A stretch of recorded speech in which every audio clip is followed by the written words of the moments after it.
Next is Mr. Lenni Montiel, Assistant Secretary General for Economic Development at UN Department of Economic and Social Affairs. Thank you, Madam Moderator. Dear Deputy Ministers of Belarus and Kazakhstan, dear Permanent Representative, President of ECOSOC, Excellencies, ladies and gentlemen. I'm pleased and honored to attend this brainstorming session organized by the permanent missions of Belarus, Kazakhstan, Suriname, and UNDP. For us in DESA, this is a great opportunity to promote new ideas and initiatives to contribute to a universal push for sustainable development through an interdisciplinary dialogue within the UN system and beyond, particularly from the perspective of the relationship between development and disarmament. Let me start by highlighting that the adoption of the 2030 Agenda represented a great victory for multilateralism. The agenda makes it clear that transformative change is needed in countries at all income levels. In developing countries, especially least developed countries, this will mean eradicating extreme poverty, ending hunger, addressing gender equality, empowering women, and providing universal access to education, healthcare, clean energy, water, and sanitation.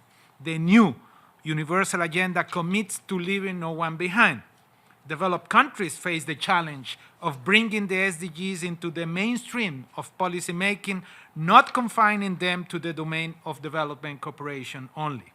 In developed countries, the universal SDGs are also applicable to reducing domestic poverty rates and inequalities, shifting towards sustainable patterns of consumption and production, and contributing meaningfully to tackling climate change. As you know, the work of the United Nations rests on three pillars: peace, human rights, and development.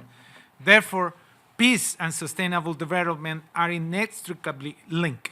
They reinforce each other. Peace cannot be maintained without sustainable development, and at the same time, sustainable development cannot be achieved and preserved without peace. In turn, Agenda 2030 explicitly recognizes the link between peace and sustainable development. As it was mentioned before by previous speakers, SDG 16 is entitled Promote Peaceful and Inclusive Societies for Sustainable Development, Provide Access to Justice for All, and Build Effective, Accountable, and Inclusive Institutions at all levels. Unfortunately, the world remains affected by enhanced risk of armed actions, including by non-state actors, potential terrorist attacks, and new technologies that, if misused or abused, could cause mass destruction and disruption. Conflict prevention, therefore, and sustainable development are mutually reinforcing concepts. In this context, disarmament is the link to both peace and development. Spending on arms diverts resources from other needs, while potentially contributing to instability and conflict, which can establish a vicious cycle perpetuating misery and violence. Nuclear weapons continue to pose an existential threat to humankind. At the same time, new technologies may usher in disruptive weapons, whether in the realm of so-called cyber warfare or artificial intelligence. But we should not forget that small arms and light weapons remain the #1 killer in countries afflicted by conflict and violence. Controlling the inflow of light weapons into potential conflict zones remains an imperative. Strengthening the institutions that provide foundation to the peaceful resolution of conflicts from the village level to the international arena is crucial. We need a renewed commitment to multilateralism and international cooperation. The consideration of the relationship between disarmament and development in the UN is not new. This has been a permanent concern of member states for decades. The debate has been full of controversies. Progress, in the eyes of many, has been relatively slow. Member states can do more to advance this agenda. UN entities shall be ready to support these efforts. As mentioned before, let's remember the results of the first international conference on the relationship between disarmament and development in 1987.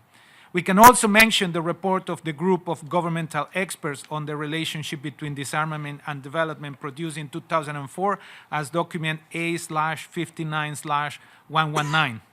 The interesting fact is that the main content of the final document of the conference and the report that I just mentioned, as well as many other related debates during the last decades, as mentioned by the ambassador of Algeria, remain valid even today. In that sense, we have heard already from previous remarks, what is it that disarmament can contribute to? The expectation exists that these efforts improve stability and help free up resources for sustainable development. All of this is particularly important when we realize the financial demands to ensure successful implementation of the Agenda 2030. Let me finalize by saying that when it comes to disarmament, there is a need for bold leadership. We need leadership committed to a logic that puts universal sustainable development as the highest priority. In that sense, our acknowledgement to the governments of Belarus, Kazakhstan, and Suriname for their leadership in organizing this debate as a key contribution to the meeting that will be hosted tomorrow by the PGA on sustainable peace and the 2030 development agenda. Thank you. Thank you very much, Mr. Montiel.